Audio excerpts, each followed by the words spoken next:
भएन।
लो हेर्नुहोस् हजुर,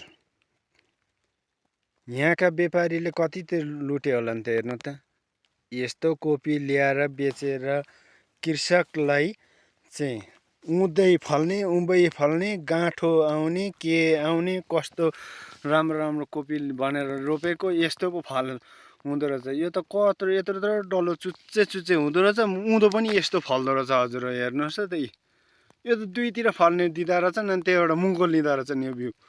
अनि त्यो कारणले गर्दाखेरि नेपालमा त कति कृषि प्रधान देश हो हेर्नु त हजुर। दुईतिर फल्ने हुँदो रहेछ, त्यही भएर उँभो नि फल्छ उँधो नि फल्छ। अनि त्यो कारणले त अनि के गर्ने हेर्नु त नेपालमा। बरु कलाकारहरूले अलिकति मर्म बुझ्दो रहेछन्। मकैबारी दराम हरियो काँक्रो कराम भन्थे। हामीले चाहिँ यो साल 2082 सालको कोपी चाहिँ बारीमै यसरी दराम पारेर बनाइदियौँ। अब के गर्नु हजुर, यस्तै छ जिन्दगानी। नेपाल सरकारको कानुन, नेपाल सरकारको नियम, नेपाल सरकारको सबै बिउ बिजन कृषि प्रधान देश। यो कृषि प्रधान देश होइन, यो लुट प्रधान देश रहेछ। यस्तै छ है हजुर। सबैले हेरिदिनु होला। यो सालको कोपी 2 रुपियाँ 3 रुपियाँ नि बिक्न गाह्रो छ, त्यही पनि मान्दैन। अनि त्यही बारीमा दराम मकैबारी दराम हरियो काँक्रो कराम 2082 सालको कोपी। यी व्यापारीहरूले व्यापार गर्दाखेरि यही बिउ 200-300 ल्याएर यो बिउ बेचे 1000-2200 सम्म र लुट्नसम्म लुटे।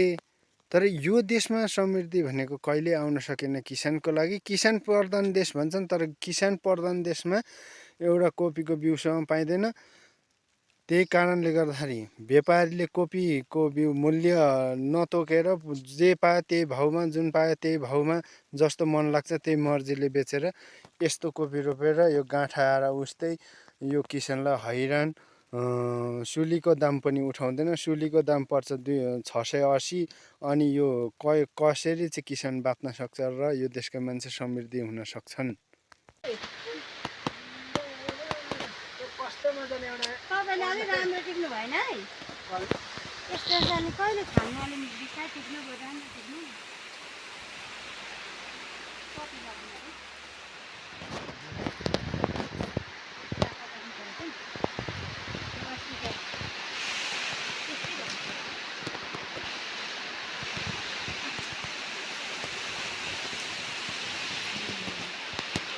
ढोका चाहिँ लाग्नु नि त, अनि आनन्दले काम गर्न त पाइन्छ।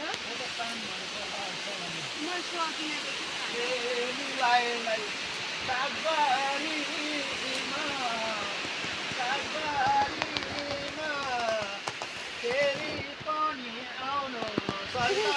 माथि त त्यसरी झ्याउले त्यो छरेर